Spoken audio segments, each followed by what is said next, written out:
You know, when we think about climate change, it's easy to picture a polar bear on some distant melting ice cap.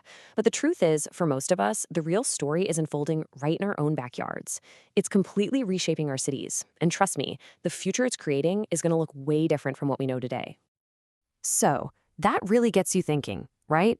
As the world keeps warming up, is your city going to sink or swim? Because here's the deal, not every city is going to have the same story. The next few decades are going to be a massive stress test for all our urban centers. And the big question is, who's going to come out on top? And who's going to get left behind? And that's really the heart of it. Climate change isn't this one-size-fits-all problem. It's actually drawing a map of urban winners and losers. It's basically splitting our cities into two camps, the ones that are super vulnerable and the ones that, and this is kind of wild, might actually come out ahead. Okay, so to really get a grip on what's at stake here, let's just look at the numbers. 6 times. That's how much the annual number of heat waves has shot up in major U.S. cities since the 1960s. I mean, a six-fold increase. That is a ton of extra heat beating down on our power grids, our roads, and of course, our own health. And it's not just about the heat, right? It's also about the water. We're talking about 13.1 million people. That's the number of Americans who could be in the path of a 6-foot sea level rise by 2100.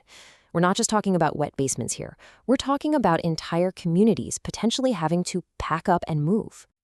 And you better believe this hits us in the wallet too. This isn't just an environmental thing. It's a huge economic problem.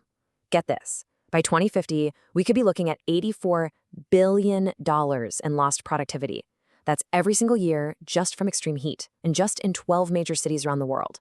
That is a massive, massive drain on the economy. Okay, so what this all does is set the stage for, well, a tale of two futures. The climate threat might be global, but what happens on the ground, in our cities, that's going to be a totally different story depending on where you are and how prepared you are. So let's dive in and see what this new climate reality really looks like. All right, to really understand this new world, we've got to talk about something scientists call climate stressors. It sounds a little technical, but it's pretty simple. These are basically the main environmental pressures that climate change is throwing at our cities. And it pretty much boils down to four big ones. Think of them as the four horsemen of urban climate change. First up, you've got extreme heat. Our heat wave season is now 46 days longer. That's a month and a half. Then there's sea level rise, putting millions in places like Florida and California at risk. Number 3, stronger storms. 8 of the 10 most active hurricane seasons on record have happened since 1995. And finally, wildfires and the smoke they produce, which can travel thousands of miles and smother cities that are nowhere near the actual fire. Yeah, no city is an island anymore. So let's start with the cities that are really on the front lines. These are the places facing the biggest, most immediate threats. And for them, not being ready, well, the cost is going to be incredibly high. I mean, just look at Miami. You've got around 2 million residents at risk from just chronic flooding.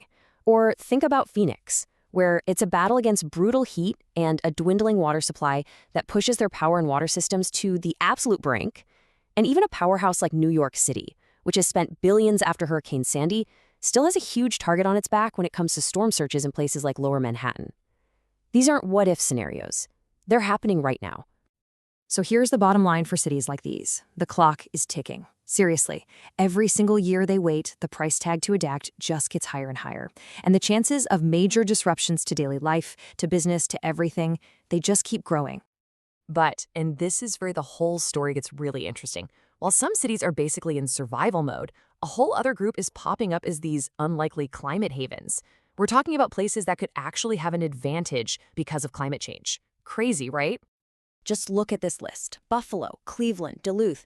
You know, for a long time, we've thought of them as Rust Belt cities. But it turns out they have the secret sauce for a warmer world. They've got tons of fresh water, their summers are getting more comfortable, and they've got room to grow with infrastructure that's ready for more people. They're basically setting themselves up to be the climate refuge cities of the future.